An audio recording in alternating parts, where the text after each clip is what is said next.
ಭಾರತದ ಸಂವಿಧಾನ ಎಂದರೆ ಕೇವಲ ಪುಸ್ತಕವಲ್ಲ, ಅದು ಭಾರತದ ಜನರ ಉಜ್ವಲ ಭವಿಷ್ಯದ ರೂಪಿಸುವ ಏಕೈಕ ಶಕ್ತಿ ಹಾಗೂ ದಾರಿದೀಪ. ಜಾತಿ, ಕುಲ, ಭೇದ, ಮತ, ಮೌಢ್ಯ, ಧರ್ಮಗಳ ಮೀರಿ ಸರ್ವ ಸಮಾನ ನವಭಾರತ ನಿರ್ಮಾಣದ ಅಡಿಗಲ್ಲು. ಅದುವೇ ನಮ್ಮ ಭಾರತದ ಸಂವಿಧಾನ. ಎಲ್ಲರಿಗೂ ಸಂವಿಧಾನ ದಿನಾಚರಣೆಯ ಶುಭಾಶಯಗಳು. ಇಂದು ನವೆಂಬರ್ 26 ಸಂವಿಧಾನದ ರಚನಾ ದಿನ.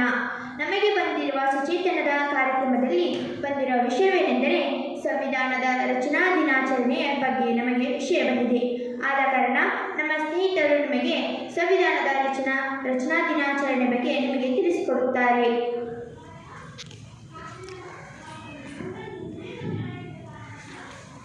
ಭಾರತದ ಸಂವಿಧಾನ ರಚನಾ ದಿನವು ನವೆಂಬರ್ 26, 1949ರಂದು ಆಚರಿಸಲಾಗುತ್ತದೆ. ಏಕೆಂದರೆ ಈ ದಿನ ಭಾರತ ಸಂವಿಧಾನವನ್ನು ಸಂವಿಧಾನ ಸಭೆ ಅಂಗೀಕರಿಸುತ್ತದೆ. ಈ ದಿನವನ್ನು ಸಂವಿಧಾನ ದಿನವೆಂದು ಕರೆಯಲಾಗುತ್ತದೆ ಮತ್ತು ಪ್ರಜಾಪ್ರಭುತ್ವ ಮೌಲ್ಯಗಳನ್ನು ಉತ್ತೇಜಿಸಲು ಇದನ್ನು ಆಚರಿಸಲಾಗುತ್ತದೆ. ಸಂವಿಧಾನ ದಿನದ ರಚನಾ ಪ್ರಮುಖ ಅಂಶಗಳು: ಅಂಗೀಕಾರ. 1949ರಂದು ನವೆಂಬರ್ 26ರಂದು ಸಂವಿಧಾನ ಸಭೆ ಭಾರತ ಸಂವಿಧಾನವನ್ನು ಅಂಗೀಕರಿಸಿತು. ಅನುಷ್ಠಾನ. ಸಂವಿಧಾನವು 1950ರಂದು ಜನವರಿ 26ರಂದು ಜಾರಿಗೆ ಬಂದಿತ್ತು. ಇದೇ ಗಣರಾಜ್ಯೋತ್ಸವ ಎಂದು ಆಚರಿಸಲಾಗಿತ್ತು. ಆಚರಣೆ. 2015ರಲ್ಲಿ ಭಾರತ ಸರ್ಕಾರವು ನವೆಂಬರ್ 26ರಂದು ಭಾರತ ಸಂವಿಧಾನದ ದಿನವನ್ನಾಗಿ ಆಚರಿಸಲಾಗಿತ್ತು. ಆದರೆ ಈ ದಿನವನ್ನು ಸಂವಿಧಾನದ ಮಹತ್ವ ಜನರಿಗೆ ಅಥವಾ ಮಕ್ಕಳಿಗೆ ತಿಳಿಸುವ ಆಚರಣೆಯಾಗಿತ್ತು. ಆಚರಣೆಯ ಉದ್ದೇಶ: ಈ ದಿನದಂದು ಸಂವಿಧಾನದ ಮೌಲ್ಯಗಳನ್ನು ಪ್ರಚಾರ ಮಾಡುವುದು ಮತ್ತು ಡಾಕ್ಟರ್ BR ಅಂಬೇಡ್ಕರ್ ಅವರ ಕೊಡುಗೆಗಳನ್ನು ಗೌರವಿಸುವುದು ಮುಖ್ಯ ಉದ್ದೇಶವಾಗಿದೆ.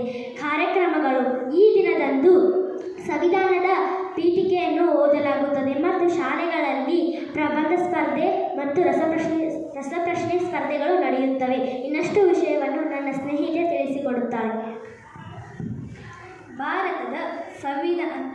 ಭಾರತದ ಸಂವಿಧಾನ ರಚನಾ ಸಮಿತಿ ಮುಖ್ಯ ಅಂಶಗಳು. ಸ್ಥಾಪನೆ.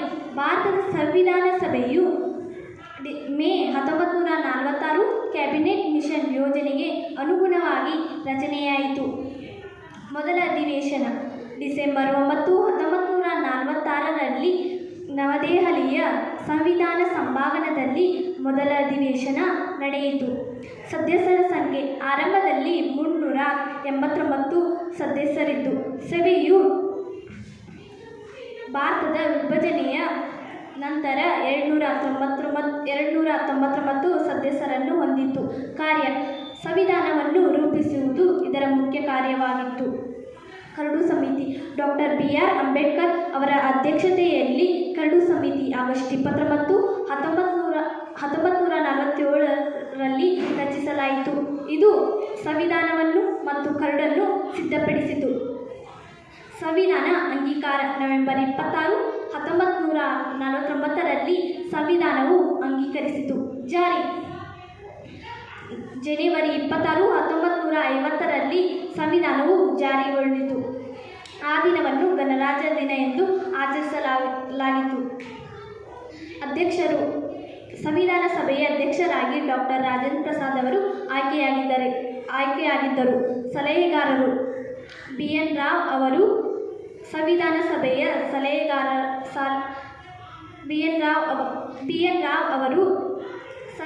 ಸಭೆಯ